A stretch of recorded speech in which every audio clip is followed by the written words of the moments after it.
Praise be Jesus Christ, now and forever.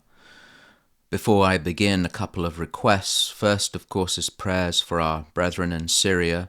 You've probably seen the news. Once again, jihadists are threatening our Christian brethren, especially in Aleppo, that ancient Syrian city, with murder, with all sorts of horrible possibilities. So we have friends in Syria, we support businesses in Syria, and so I'd ask your special prayers at this time for our brethren in Syria.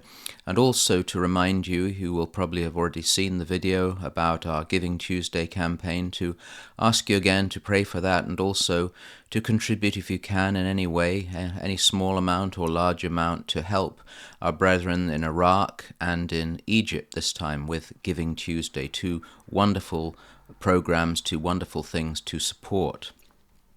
To begin Advent in darkness, both physical and metaphorical, seems very appropriate. It's a gloomy time of year. The nights are drawing in early, the atmosphere is cloudy and damp.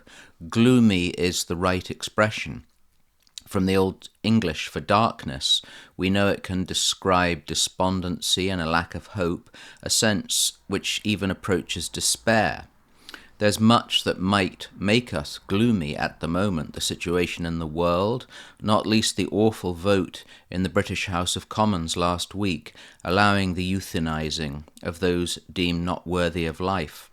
Although this crime against the Fifth Commandment has been allowed in other formerly Christian countries such as Canada or Holland, and in certain states in the United States for many years, and it's had terrible consequences, all of which were said not to be possible at the time when the laws were introduced, the fact that Britain, which still has the external vestiges of being a Christian country, makes this moment worthy of more than gloom. It's now a different country with post-Christian laws and a post-Christian government.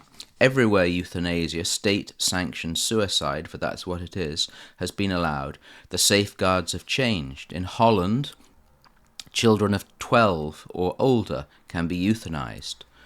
We must be under no illusions as Christians. It's not business as usual, keeping quiet, keeping our heads down, hoping none of the encroaching darkness will overwhelm us. What if you're a doctor or a nurse or some other kind of medical professional and you are expected to participate in this? What if you get sick or incapacitated and your relatives decide it's time for you to go? Stanley Hauerwas has written some very pithy, simple words, because who will speak? Who will act? Who will be witnesses? It can only be us, individual men and women of faith who do not participate in the evil. Hauerwas has written some words which actually give us a plan for how to respond. He wrote, "I say in 100 years, if Christians are known as a strange group of people who don't kill their children and don't kill their elderly, we will have done a great thing." Perhaps the earliest Christian document that we have apart from the Gospels, the Didache, written at some point in the 1st century, says that there are certain things Christians never do, including the killing of their babies in the womb and at birth, and defiling the marriage bed of another. This was countercultural at the time. In a pagan society, Christians were different. We could add now, in the 21st century, a third thing Christians never do: kill or allow the killing of the old, the sick, and the vulnerable. We must indeed become strange people, and in being strange, we will attract many to the light. In another time of darkness, the Nazi time, a great man emerged, Father Alfred Delp, S.J., who was executed by the Nazis in 1945. Father Alfred's prison letters and meditations speak to us in a special way as we begin this season of Advent, wondering how we can light the Advent candles and be a people of hope in such darkness. Father Delp wrote of Advent under the demonic Nazi regime as a gloomy time. But the lights of Advent are possible, he said, because of our certitude about life and faith. He didn't deny the gloom or pretend it didn't exist. Hope is a Christian virtue, optimism is not. Yet he said, all the gloom must be gone through and endured. Precisely for that reason, he said, the lights of Advent should shine forth from within us, as we let ourselves be led to the insight that man is not under the law of imprisonments, enslavements, threats.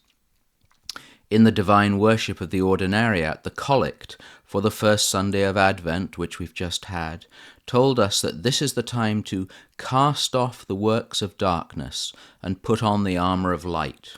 The works of darkness abound, and the battle requires strong armor. But the Christmas we await and prepare for with expectation and hope tells us gloom is not the last answer, the final answer, the last word.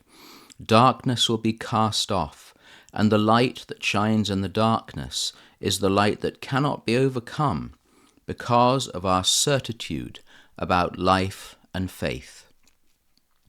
Brethren, be sober, be vigilant, because your adversary the devil, like a roaring lion, walketh about, seeking whom he may devour.